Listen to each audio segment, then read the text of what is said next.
उरण तालुक्यात चोरट्यांचा धुमाकूळ सुरूच असून पाणदिवे गावात सोमवारी दिनांक 31 मार्चच्या रात्री मोठी घरफोडी झाली। अज्ञात चोरट्यांनी बंद घराचा दरवाजा तोडून तब्बल 11 लाखांचा ऐवज लंपास केला। यात 1 लाख रुपयांची रोकड आणि 10 लाखांचे सोन्याचे दागिने चोरट्यांनी पळवले। घरमालक नरेश पंढरीनाथ पाटील कुटुंबासह नातेवाईकांकडे गेले होते। रात्री 11:30च्या सुमारास परतल्यावर घराचे दार उघडे दिसले तर संपूर्ण सामान अस्ताव्यस्त पडलं होतं। कपाटाची तोडफोड करून चोरट्यांनी रोख रक्कम आणि दागिने लंपास केल्याचं उघड झालं। घटनेची माहिती मिळताच उरण पोलिसांनी घटनास्थळी धाव घेतली।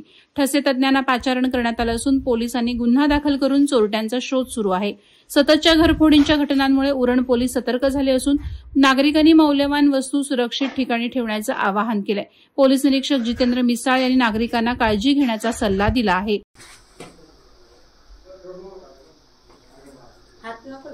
औषध मारले ते औषध मारले ते हो पोलीस आहे हात नको लांब उतरा।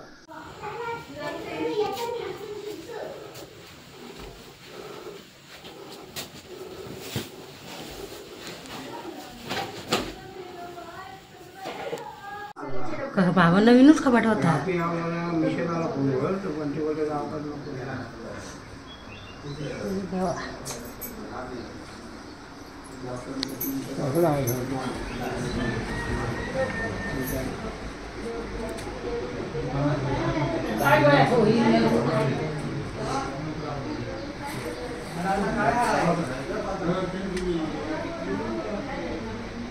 नवी मुंबई व रायगड जिल्ह्यातील ताज्या बातम्या आणि घडामोडींसाठी सबस्क्राइब करा वादळवारा लाईव्ह चॅनल आणि दाबा बेल आयकॉन।